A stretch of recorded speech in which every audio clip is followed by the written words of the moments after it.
Guys, this video is super delayed, but let's talk about the ending of Soul, because I think that it has an ending that's actually really worth talking about. I've noticed that Pixar has started going into the direction of creating these endings that don't give us like this fairy tale conclusion, but at the same time, they still leave the audience like quite emotionally satisfied, and provides like an adequate resolution.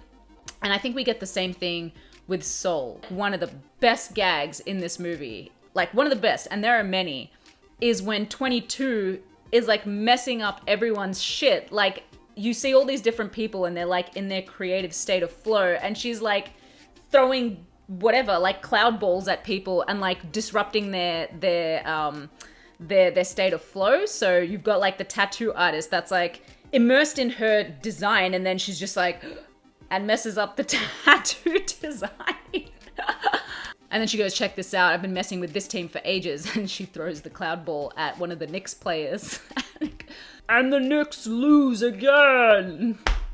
I don't watch basketball, but I still thought that was hilarious. Oh, that's another great part of the movie, is when 22 becomes a lost soul. That was really, like, this whole idea of lost souls, actually, it really spoke to me, because I thought they articulated it and expressed it really well. They described lost souls as people who get who get trapped in their own anxieties and obsessions, to the point where they get disconnected from life. And I think that's the best way to explain what happens to so many people, especially like in our modern day society. And to see that happen to 22 was like really devastating. And even just seeing how like the physical representation of how she becomes a lost soul, and just gets like kind of, she becomes less like herself. Like, she turns into the complete opposite of what souls look like. I thought that was like really interesting and really clever.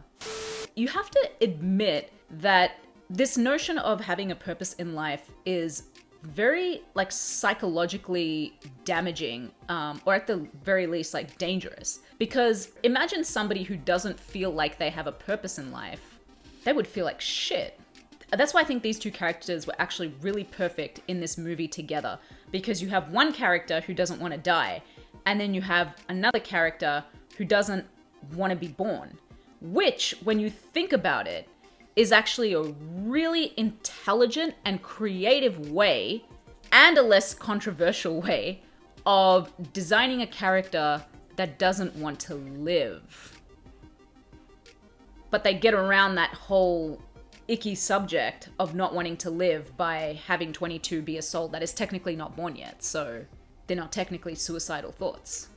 I think that's ultimately what this movie comes down to, is that you shouldn't get obsessed with one thing and put all your eggs in one basket, because you could be let down by how underwhelming the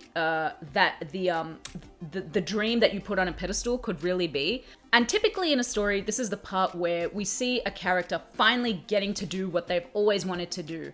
It's like that epic moment where the whole story comes to a conclusion, and the thing that we've been wanting to see them get, they finally got it.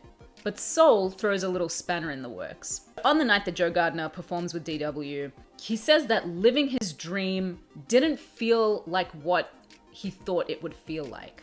She tells him the story about the fish and the ocean. You know, the little fish comes up to the bigger fish and he says, hey man, I'm looking for this thing called the ocean. And the big fish says, you're in the ocean. And the little fish goes, nah man, this is water. I'm looking for the ocean. So Joe dismisses 22's spark the same way the little fish dismisses the ocean as just water. Like, it's perfect. It all comes together. But also that if it never happens, you have to be okay with that and put your attention into something else. And this was demonstrated with perfection, with absolute perfection in the barbershop scene. Which, as a side note, if you haven't seen it already on Disney Plus, there's a series called Inside Pixar where different artists at Pixar sort of explain like their role and how they get inspired and that sort of thing. And the first episode is about Kemp Powers, who is like the co-writer and director of Soul.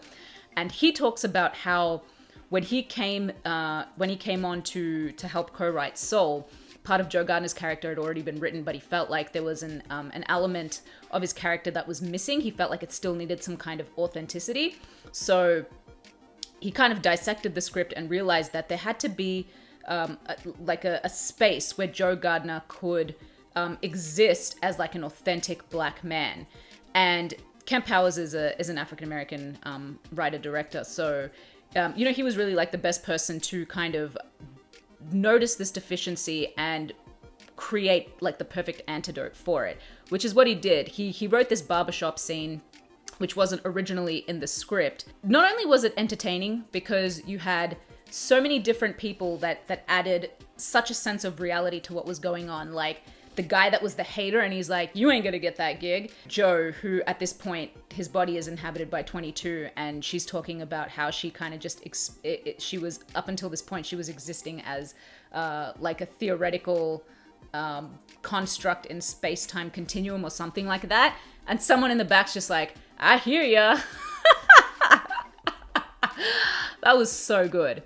What the barber actually wanted to do in life was to be a veterinarian. And 22 just immediately assumes that must be a sucky situation because he wanted to be a vet and now he's stuck being a barber, keyword being stuck.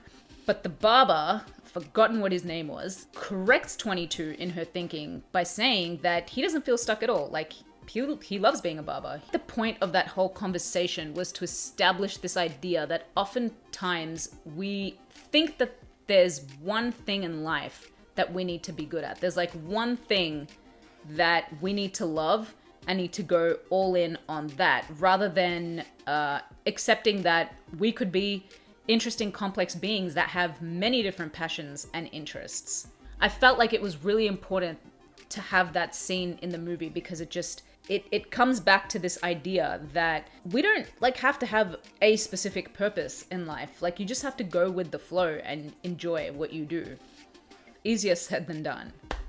And it's interesting to me that like people at Pixar who would probably say that they have landed their dream jobs wrote a script like this. Like, there's something very credible to be said about that. That people who have these, what we perceive to be amazing jobs would write a story about a character that experiences how underwhelming it is to accomplish your dream.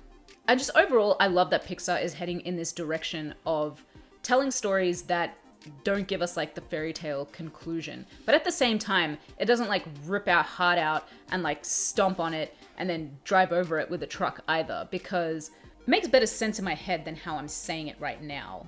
But I think you get what I'm saying. Do you get what I'm saying? I don't know what the hell kind of video this was, but if you enjoyed it, feel free to give it a thumbs up. Subscribe for more videos about movies and just other random stuff. Thanks for watching, guys.